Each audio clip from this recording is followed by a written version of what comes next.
Swadika, thank you for joining us for the evening edition of NBT World Brief right here on NBT and NBT World.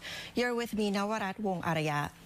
Now, with just 2 weeks to go before Election Day, political parties are intensifying campaign rallies, rolling out key policies and mobilizing supporters, while early voting has already begun for Thai nationals abroad.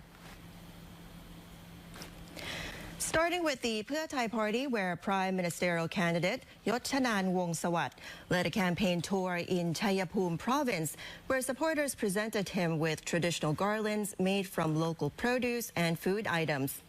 Mr. Yochanan highlighted policies to raise agricultural prices through science and technology, a 3-year debt moratorium, a 30% farm income guarantee, and lower electricity costs.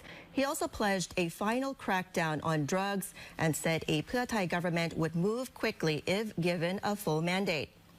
Meanwhile,ภูมิใจไทย party leader Anutin Chanvirakul campaigned in Nong Bualampu and Nong Khai, meeting supporters and backing party candidates. When asked about PHANG's millionaire policy, Mr. Anutin said voters can judge for themselves whether such proposals are realistic, while stressing his party's focus on practical economic stimulus. Over in Bangkok, the People's Party held a large walk campaign under the banner Trust the People, led by party leader and prime ministerial candidate Nattapong Rungpanyawut, who also announced nationwide campaign caravans. He urged voters to choose between old-style politics and a future-oriented path, citing issues such as military conscription reform, a new constitution, and transparency in social security funds. The Democrat Party remained active, with leader and prime ministerial candidate Apisit Wetachiwa campaigning in Bangkok's Minburi district, calling on voters to turn out and support policies aimed at building sustainable economic growth. Senior party figure Chuan Lik Pai also campaigned in Surin, promoting higher elderly allowances, student loan access, and clean politics without vote buying. Over outside of Thailand, early voting for Thai nationals overseas has seen strong participation, with registered voters turning out steadily at polling stations worldwide.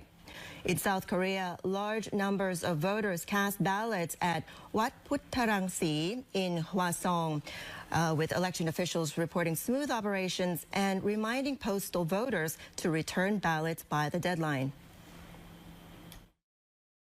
เท่าที่ดูก็เป็นไปด้วยความเรียบร้อยนะครับไม่มีปัญหาอะไรนะครับแล้วก็ทางเจ้าหน้าที่ประจำหน่วยก็เข้าใจระบบแล้วก็จัดโฟลว์อะไรให้ดีนะครับเท่าที่เห็นยังไม่มีปัญหาอะไรครับการขอใช้สิทธิ์ที่คูหาเนี่ยไม่ว่าจะเป็นที่สถานทูตหรือที่วัดพุทธรังสีนะครับก็มีพี่น้องประชาชนมาใช้สิทธิ์จำนวนมากอันนี้เราไม่ห่วงนะครับไม่ค่อยมีปัญหาอะไรแต่ว่าผู้ที่ได้รับบัตรเลือกตั้งทางไปรษณีย์นะครับขอให้รีบส่งบัตรเลือกตั้งทางไปรษณีย์รีบส่งกลับมาที่สถานทูตโดยด่วนนะครับ Meanwhile, a nationwide Suan-Dusit poll shows many voters say they only partially understand the current constitution, with respondents calling for clearer information ahead of the referendum, as the country heads into a decisive final stretch before Election Day. Thailand's Civil Aviation Authority is closely monitoring the NIPAH virus situation as Suvarnabhumi Airport intensifies screening of passengers arriving from higher-risk cities. The Civil Aviation Authority of Thailand, or CAT, is working with airlines, airports, and related agencies to implement unified public health measures for screening passengers arriving from high-risk areas. Airlines are required to screen passengers at the point of departure by observing symptoms, ensuring that those with suspected signs have proper medical clearance before travel, and strictly follow health protocols throughout the flight. Upon arrival in Thailand, all passengers must undergo temperature checks and complete the health declaration form for monitoring and disease surveillance purposes. At Suvarnabhumi Airport, screening of passengers arriving from India began at 4 a.m. this morning, with a focus on inbound flights from Kolkata. The airport has prepared designated areas, equipment, and facilities to support officials in line with international public health standards. Thermal scanners have been installed at international arrival entrances. Health advisory cards are being distributed to passengers, and immigration officers are checking travel histories covering the past 14 to 21 days. 2 flights from India carrying over 300 passengers were screened today, with no suspected cases found. Full-scale screening by disease control officials will begin at midnight tonight, with authorities confirming that the measures will not affect overall passenger services. As global trade rules tighten, Thailand's Department of Industrial Promotion has launched the GMT SME project to raise manufacturing standards for small and medium-sized enterprises. The Ministry of Industry says the new GMT SME standard is designed to strengthen the competitiveness of Thai manufacturers across the supply chain. Industry Minister PANAK Wang Bunkongchana said the standard covers everything from raw materials and production processes to product quality, corporate governance, and social responsibility, with the goal of improving both quality and credibility in Thailand's manufacturing sector. In its initial phase, the project will study and analyze best practices in SME manufacturing, develop appropriate certification criteria, and run pilot assessments at 20 factories. These businesses will receive on-site evaluations, advice, and improvement guidance, with those meeting the criteria awarded GMT SME certification and official recognition. The ministry expects the project to boost production efficiency, cut losses, expand market opportunities, and generate at least 40 million baht in added economic value in its first year, before being extended to export-oriented SMEs in the next phase. Now, the beauty of the Andaman Sea extends far beyond white sandy beaches.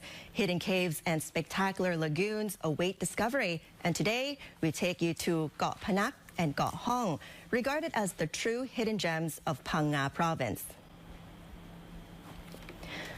Phang Nga National Park is a natural sanctuary well worth the journey.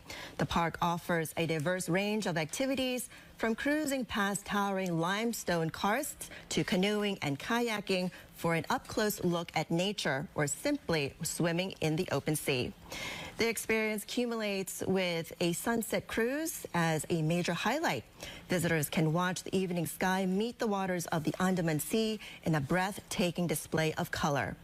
Got PANAK is distinguished by its majestic limestone cliffs. It is a large island teeming with beautiful caves such as Bat Cave, Mangrove Cave, Ice Cream Cave, and Climbing Cave, with some caverns extending between 50 to 150 meters deep. Meanwhile, Got Hong is famous for its inner sea, which is a lagoon that resembles a vast hall or room. A generic activity here is canoeing through the limestone tunnels to reach the interior. And during low tide, the ceiling is so low that visitors must lie flat on their boats to glide under these stalactites before emerging into the tranquil lagoon inside. Travelers can access these sites via a one-day trip package departing from piers in both Phuket and Phang Nga, or by chartering private boats.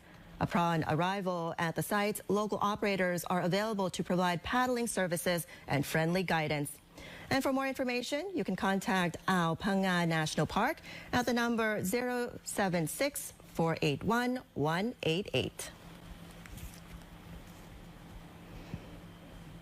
And that wraps up this edition of NBT World Brief. Stay updated with the latest developments right here on NBT and NBT World. And for more stories, simply scan the QR code on your screen to access our full coverage across all media platforms. Until next time, I'm Nawarat Wong Araya. Swadee ka.